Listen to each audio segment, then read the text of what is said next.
guys, made it to my other land that I've mentioned, and I hunted really hard last year. Had 3 big shooters last year here. Didn't land any of them, but I think we got one good deer on camera here. It's been kind of slow. I think it's going to be a really good rut spot. So I've just kind of been maintaining it, but this will be the first sit here this year. It's October 14th, afternoon hunt. It's about 4:30, and we had a cold front move in today, so it was really chilly this morning and had some good movement on camera. So we're going to get dressed and we will head in there, get the camera set up. I'm excited for this hunt, for this spot. Last year I kind of got permission out of nowhere and had some bucks out of nowhere, and so didn't really get to set it up how we wanted. Kind of just threw some stuff together and came close, but it never happened. So hoping to get it done this year. I've got it set up nicely, and this is probably my favorite spot. Just the way it's set up and the new stand we got in it. And anyway, this is actually where I got puked on by a buzzard in our recent video. If you haven't seen that one, go check it out. But I think we're about ready.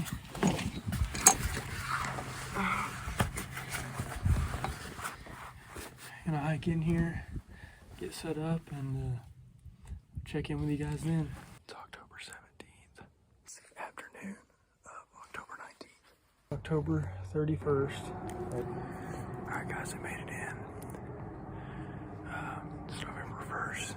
It's about 6:50 in the morning, 43 degrees. Very light southeast wind. Not a great wind, but it'll do. We finally had this cold front come in. Last night I hunted, saw 14 does. So deer are definitely on their feet after that cold snap. So hopefully some bugs push in this morning. Still looking for that 10-point and splitter. Either of the two would be great. So I don't know what I do with my rubber boots. I guess I left them at home, but I had to wear these Twisted X leather shoes, and let's just say they're not waterproof and there's dew all over the ground, so my feet are already freezing. But we're gonna dog it out. Hopefully it'll be worth it. So we'll see what happens.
Alright guys, it is November 5th. I told my teacher I had an advisement appointment when really I'm trying to get in the woods. Today's just too good of weather. It's been like 58 is a high all day with a cold breeze and cloudy, overcast, and barometric pressure's going up as the evening comes on, and it's just all looking too good. So my feeder hasn't been working out here where I hunt by college, and so I got to spin some corn out of it before I get in the tree. And also my camera didn't upload a picture like it should have this morning, so I don't know if anything moved or not this morning. I don't know, we'll see. I just know it should be a good night for movement. I've seen deer out here as I'm driving moving already, and saw a bald eagle, so hopefully that's good luck. Seeing a few ducks too, but anyways, we're headed out, and we're probably 15 minutes away, and it's about 3:45, which is a little later than I'd want, but I gotta graduate, I guess, so I had to go to class. But anyway, we're gonna get in the tree as fast as we can, get some corn spit out of that feeder, and hopefully a splitter or that other 10-point comes in. So keep you guys posted. All right, guys.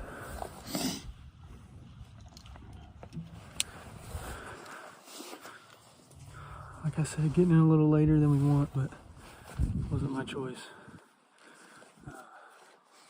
Saw 6 does at 2 different places coming in here, so they're on their feet. I haven't seen anything up on this hilltop yet, so you never know. We're making our way down, so hopefully they're not moving here quite yet, maybe making their way, but nonetheless, but everything's looking up, looking good, so let's get down there and get set up.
just smoked the 10 point.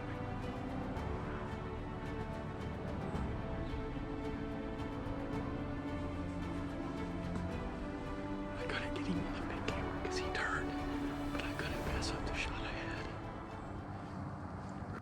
Oh, it sucks I didn't have the big camera on him, but I couldn't. It was too hard.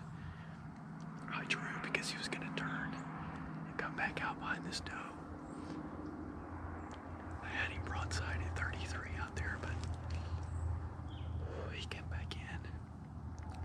And I mean, I shot him at like 15, but I couldn't get the big camera on him because I was already drawn. Oh my gosh.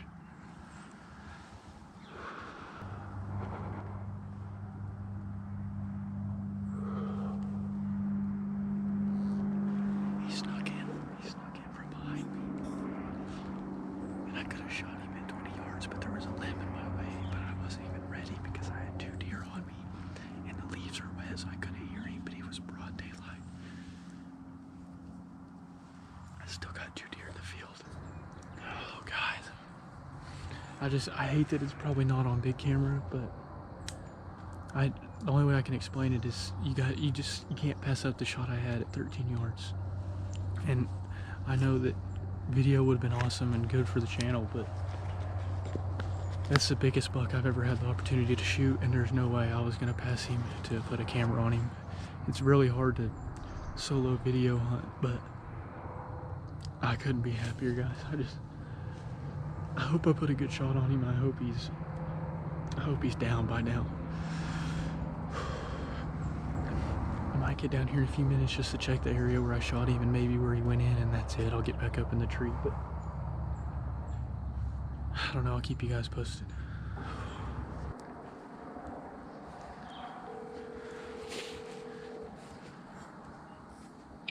Yeah. I just smoked a 10 point, dude, at like 15 yards. At like no 15 way. yards. How far? 15, no more, maybe even like 13. But dude, Video? listen, so he come in from my left, but he was like not in the road. And I could barely hear something moving. I already had a spike chase of falling into the corn. Like I wasn't here 5 minutes. And then he like comes slow walking in. I barely even heard him. I just saw him out of my peripherals. And he was at like 20 yards, but he had a limb, like behind some limbs. So I was like, oh, I can't shoot. And so I'm already stood up. I start the big camera, or I had the camera going already, and I had the GoPros off, so I turned them on. And then he comes out from the left, just like you draw it up, but he goes out to like 30 yards because the spike kept jacking with him. And he's broadside at 30, and I was like, I ranged him at 33, but I was like, I don't know. Like I was shaking too bad to take that shot. But if he started to go away, I was gonna stop him and shoot him. But I wasn't drawn yet, but he wasn't even looking at me. Then he turns around and comes back, and this spike like jumps the fence, and he comes right up behind that spike. Well, I thought he was gonna turn and go right towards the doe because he looked at her. So I drew in case, so when he walked out, he was like 13 yards broadside on camera. So I had the camera on right there. And so I draw, and he turns the other way and goes to my left. So there's a limb in the way of the camera, like this limb that my camera's on, it's blocking it. And I was like, dude, I can't pass it. Like, he was barely quartered to me with his mouth up licking a branch, and I just buried it in him, dude. But I mean, it's not on big camera, I don't think it is, but I had both GoPros going, so, and they're both pointed at me. But dude, I mean, if anything, it's like an inch or two back just because he's quartered away. But I mean, I buried the luminok, like you could just barely see the luminok sticking out, and he ran into Doug's place. So, wait. He's quarter 2 or away from him? Quarter 2. And you said it's maybe an inch or 2 back? Yeah, but I mean, it looks good. It looks really good. So, when you shot, where in relation to his shoulder did you shoot? It's perfectly in height, perfect up and down. But I mean, probably 3 to 4 back max. 3 to 4 inches. At least that. Yeah, I mean. Just because if he's quartered to you, yeah. And you shot him, if you think you shot him a little back, then you're probably looking back where one's look. Yeah. I don't know. I wish I had replay of it. Yeah. I need to look at the camera real quick. I mean, guys, here's my arrow. I mean, I was right there. He was on this little branch. And it's so thick, I can't even find anything good right now. The blood could be anywhere. But my arrow's right here. Let's take a look at it. All the way through him.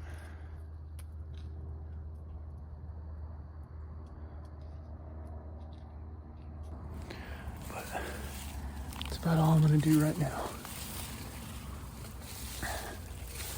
Till my dad gets here.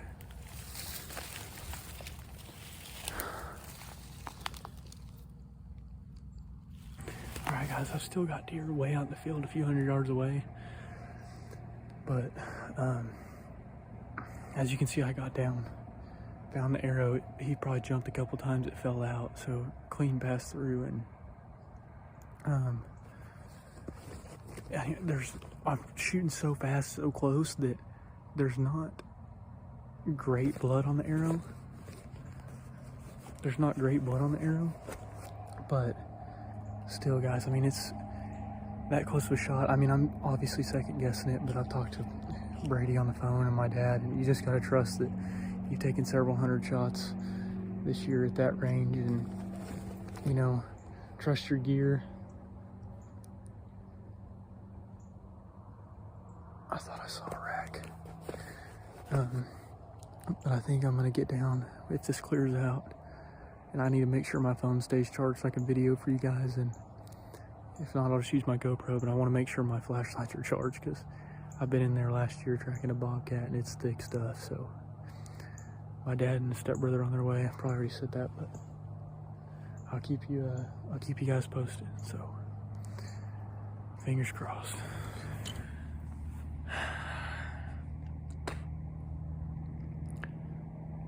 I don't even know what to think right now, guys. If we can find this deer, I mean, the whole painting will come together and it'll be one of the best hunting memories I'll ever have. This is the biggest buck I've ever killed, and it's not a super giant. It's a great 10 point. I think it's a 10 point. So I don't know. My dad's on his way, and I'm gonna charge my phone up, charge my cameras or my flashlights up, and make sure we're ready to go. Hopefully put my hands on this thing. So cross fingers, said my prayers. So we'll see you guys when we get going. All right, guys, so back home, it was pretty disappointing. The deer did not bleed for, I don't know, 60, 70 yards maybe till we found some, but it was thick at first, and then it kind of just got scarce, and it was good blood. It wasn't heart blood by any means, but it was a little $1.25, like I've said in the videos. But 15 yards should be a pitch shot, and I felt like I smoked him. But here's the deal, I kind of want to update you guys. So I'm busy tomorrow, class, practice, workouts. We found a company here in Oklahoma that's running thermal drones, and I've never seen anything like this done other than on TikTok, especially not here in Oklahoma. So my buddy found it for me, and I've got a hold of this guy. He's actually headed out there right now. It's 12:30 in the morning. He'll probably be there around 2, and he'll text me updates, but he's going to fly this thermal drone over the property where this deer ran into, and basically locate the exact coordinates of it once he finds it, which he should. I feel like he's in there somewhere. And once he does that, he'll leave and let the deer die if he's not dead, and if he is, he'll leave it be. And tomorrow I hit at like 1 or 12:30. I'll be done at 1:30. Could be out there by 2:30 or 3, and go get my hands on this thing. So hoping that it's dead by now. The drone will tell us everything, and it's gonna be hard for me to go to bed tonight knowing this guy's out there trying to find it. So kind of a cool deal, very unique for me. I've never been around anything like this, and kind of cool that started YouTube up and then this happened. So just kind of want to bring you along and keep you guys updated on what's going on. Wish could have found it tonight. My dad and stepbrother drove an hour and a half all the way there, and we looked for it for 2.5 hours and stomped around and nothing. So, but it's a lot of ground to cover out there on that property. So hopefully this drone gets it done pretty quick. He's found them in 5 minutes, he said. So fingers crossed that that's the case, and we will update you guys when I know more. Hopefully get some text around 2, and hopefully I'm up and I'll update you guys. If not, it'll be tomorrow, and then go get my hands on this thing. So stay tuned. It's gonna be cool stuff, and we'll see you tomorrow. All right, guys, so it is November 6th. It's the next morning. So I stayed up till 2:30, and this guy got there at 2 o'clock last night, and I didn't get a text before I went to bed, other than like us talking about how to get in and stuff like that, and told him where to go, gave him all the details. I woke up at 5:20 because I had a swim workout, and at 5:15 I had a text that he found a buck, and so he said, call me when you can, so I call him, and he said that at like 4:30 he saw this buck bedded down, and then like he kept moving because he didn't know if it was alive or not, or he thought it was alive, and he kept going, and then about 5:15 he comes back and checks that buck again, and it had moved like 100 yards, but he found it again, and this time it looks stiff. And we'll put the pictures up right now. He flew that thing for 3.5 hours, he said, and just all over the place, and then finally he identified the buck by the crab claw on the left side, and we're about 99% sure that it's him, and he said he looked stiff. So we know he's down, which is a great thing, and we know the location, and me and my dad and my stepbrother were about a half mile away from where this thing ended up. So it's kind of a good thing we got out of there and did this. And I don't know, I got class and stuff today, and I have to hit, and after I hit, I'm going straight there, and may or may not be meeting this guy out there. He said he wants to get pictures for like their Facebook page and just for their business, which is great, and which would be kind of cool just to hear him in person talk about it. But yeah, I'm pretty pumped. Just hope we can get out there, and I just want to get my hands on him, man. It's been a very roller coaster of emotions, but we're pretty sure he's dead. We know exactly where he's at, so gotta get stuff done today, and then we'll get out there and bring you guys along and put our hands on him. So stay tuned. All right, guys, we are almost there. My dad already beat me there. I was running a little behind because of practice, but my dad beat me there, and the drone guy beat me there, and they got him, and I'm excited to see him. They got him in the back of the truck, got him out of the woods, so I don't have to do that part. But yeah, we're a couple minutes away. We're gonna get down here and talk to this guy and get some of the details on the whole drone thing and all that stuff. So we'll keep you guys posted. All right, guys, so we made it to the land.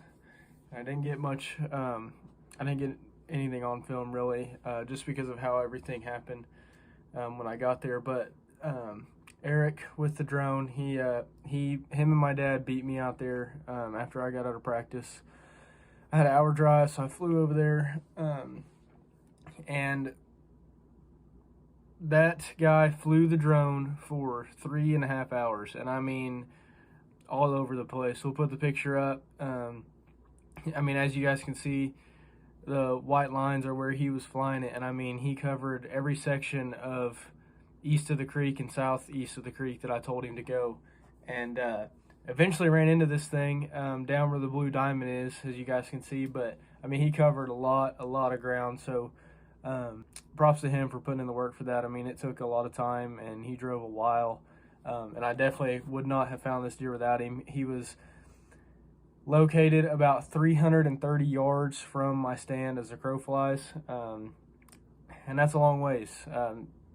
maybe not on flat land, but where we were at, there was some thick stuff. And he talks about how hard it was to locate this deer with the drone, even though it was thermal, and he had a spotlight on it.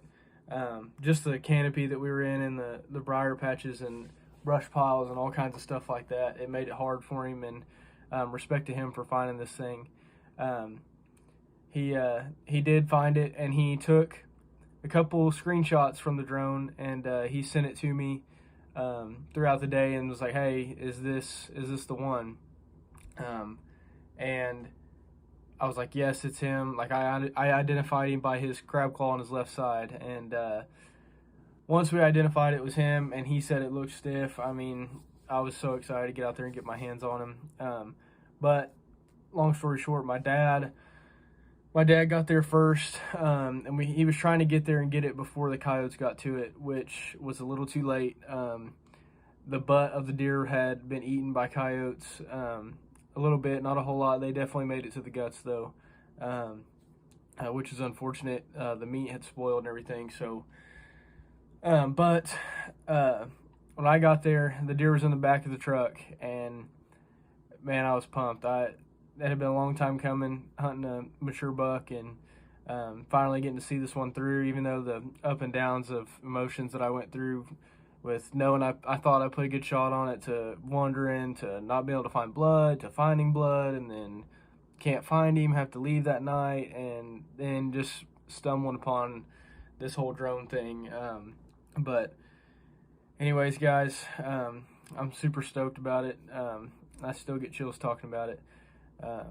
But we're still chasing another buck, and for our last tag in Oklahoma, and I feel like we're right on their heels, so we're getting pretty close. But yeah, he was actually a buck that we thought we had on camera earlier in the video. After I shot, I thought it was a 10-point that I have originally had on camera, but it wasn't. This is a deer I've never seen before on camera, which is really cool, because that means I still have 2 shooters there and 2 shooters back home that I am chasing. So a lot of options left, a lot of rut activity to be had. They're still kind of pre-rutting, the big ones are, but it was cool to kind of know that I figured that would be a good rut spot, and we brought a buck in from who knows where, off our place. So definitely a cool experience. The drone stuff was awesome. I've never seen anything like that, especially in person. But it was a great experience and a great buck, and my biggest one to date. And yeah, I hope you guys liked the video, and stay tuned for more content coming up. Duck season just opened here, so we're pretty excited about that. The rain has filled up our ponds with water, so we're just waiting on a cold front to push some ducks down, and also chasing another mature buck. But anyways, thank you guys for watching. Like and subscribe, and stay tuned for the next one, and we'll see you next time here at Wicked Intent.